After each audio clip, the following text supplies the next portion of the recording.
জামাই দুইটা বিয়ে করবে শুনে বউ কি করলো দেখেন। এই শোনো, আগামীকাল শুক্রবার আমি দ্বিতীয় বিয়ে করতেছি। তুমি আমার প্রথম বউ হিসেবে তোমার থেকে অনুমতি নেওয়ার দরকার আছে। এখন তুমি কি বলো? আচ্ছা ঠিক আছে, আপনি যেটা ভালো মনে করেন সেটাই করেন। रुको जरा सबर करो। এই নেন, দুধটা খেয়ে নেন।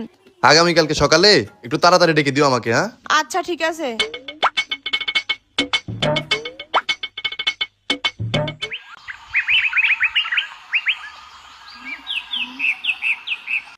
এ কই তুমি? আসতেছি।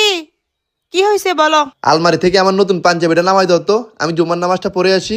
আর এর মধ্যে দিয়ে তুমি শেরওয়ানিটা একটু আয়রন করে রাখো তো, কারণ আজকে জুম্মার নামাজের পর আমার বিয়ে। ওহ কি মজা! মঙ্গলবারে তুমি জুম্মার নামাজ পড়তে যাইবা? আজকে মঙ্গলবার, শুক্রবার আরো 3 দিন আগে চলে গেছে। তোমারে আমি ওই দিন দুধের সাথে 10টা ঘুমের ট্যাবলেট মিশিয়ে খাওয়াইছি, তুমি 3 দিন পর ঘুম থেকে উঠছো। এটা তোমার লাস্ট ওয়ার্নিং। নেক্সট টাইম বিয়ের কথা মুখে আনলে এমন কিছু খাওয়ামো একদম কিয়ামতের দিন ঘুম থেকে উঠবা।